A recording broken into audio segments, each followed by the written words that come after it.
ব্যাংকে চাকরি করি, অনেকে বলেন ব্যাংকে চাকরি করার টাকা হালাল না, আমি আবার নামাজে পড়ি, আমার নামাজ কবুল হবে কিনা। আপনি যদি কোনো সুদী ব্যাংকে চাকরি করেন, সুদের সাথে সংশ্লিষ্ট হন, তাহলে আপনার উপার্জন হালাল হবে না। আর উপার্জন যদি হালাল না হয়, তাহলে সেক্ষেত্রে আপনার অন্য নফল আমল বা অন্য আমল এটা আপনার জান্নাতে যাওয়ার জন্য যথেষ্ট হবে না। জান্নাতে যেতে হলে আপনাকে অবশ্যই উপার্জন হালাল করতে হবে। লা ইয়াদখুলুল জান্নাতা জাসাদুন গুযিয়া বিল হারাম, এই রিওয়ায়াতটাই বিভিন্ন ভাষায় বিভিন্ন হাদিসে এসেছে। কোনটার ভাষ্যটা বিশুদ্ধ সূত্রে বর্ণিত হয়নি, তবে বিভিন্ন হাদিসের আলোকে এটা সুপ্রমাণিত যে শরীর হারাম দ্বারা গঠিত হয়েছে, যে গোশত হারাম দ্বারা গঠিত হয়েছে, সেটা জান্নাতে প্রবেশ করবে না।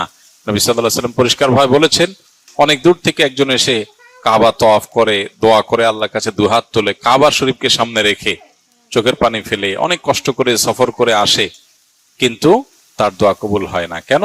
কারণ তার শরীর, তার কাপড় চোপড়, সম্পদ সহায় এগুলো হারাম দ্বারা গঠিত হয়েছে। এই জন্য ব্যাংকে, যদি ব্যাংকে আপনি চাকরি করছেন, সুদের কারবারের সাথে জড়িত আছেন, নবী সাল্লাল্লাহু আলাইহি ওয়াসাল্লাম বলেছেন, লাআনাল্লাহু আকালার রিবা ওয়া মাকালাহু ওয়া কাতিবাহু ওয়া শাহিদাইহি, সুদের দাতা, সুদ গ্রহীতা, সুদের লেখক, সুদের সাক্ষী, সুদের সাথে সরাসরি সংশ্লিষ্ট যত মানুষ আছে, এই সবার উপর আল্লাহ তাআলা লানত বর্ষিত হয়।